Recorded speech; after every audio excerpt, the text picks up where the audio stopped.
ఏంటి బెదరు ఇది? అసలు మనం చూస్తుంది క్రికెటా? లేక వీడియో గేమా? 244 పరుగుల టార్గెట్‌ని కూడా ఇంత ఈజీగా కొట్టేస్తారా?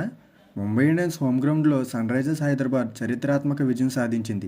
అసలు ఆ మ్యాచ్‌లో ఏం జరిగింది? ఆ పరుగుల సునామీ ఎలా సాగిందో ఈ వీడియోలో చూద్దాం. టాస్ ఓడి బ్యాటింగ్‌కు దిగిన ముంబైకి రికెల్టన్ ఊహించని షాక్ ఇచ్చాడు. కేవలం 55 బంతుల్లో 123 పరుగులు చేసి అజేయంగా నిలిచాడు. ఇది ముంబై ఇండియన్స్ చరిత్రలోనే అత్యధిక వ్యక్తిగత స్కోర్. విల్ జాక్స్ కూడా మెరుపులు మెరిపించడంతో ముంబై 243 పరుగుల భారీ స్కోర్ చేసింది.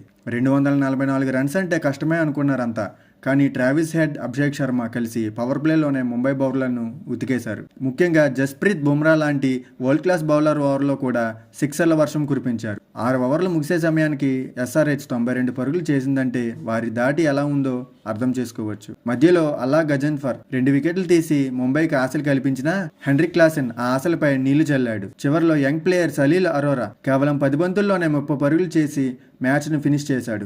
దీంతో ఎస్ఆర్హెచ్ 8 బంతులు మిగిలి ఉండగానే 6 వికెట్ల తేడాతో గెలిచింది. ముంబై బౌలింగ్ వైఫల్యం క్లియర్గా కనిపిస్తుంది. హార్దిక్ పాండ్యా కెప్టెన్సీపై మళ్లీ విమర్శలు వచ్చే అవకాశం ఉంది. మరోవైపు ఎస్ఆర్హెచ్ వరుసగా 5వ విజయం అందుకొని పాయింట్ల పట్టికలో 3వ స్థానానికి చేరుకుంది. రికెల్టన్ సెంచరీ వృధా అయిపోయింది, కానీ క్లాసెన్ ఫినిషింగ్ మాత్రం అద్భుతం. మీకు ఈ మ్యాచ్లో ఎవరి బ్యాటింగ్ బాగా అనిపించింది? ముంబై ప్లే ఆఫ్స్కి వెళ్తుందా? కింద కమెంట్ చేయండి. మరిన్ని ఐపీఎల్ అప్డేట్స్ కోసం మన ఛానల్ సబ్స్క్రైబ్ చేయండి. అలాగే ఈ వీడియో మీకు నచ్చినట్లయితే ఒక లైక్ కొట్టండి. Thank you.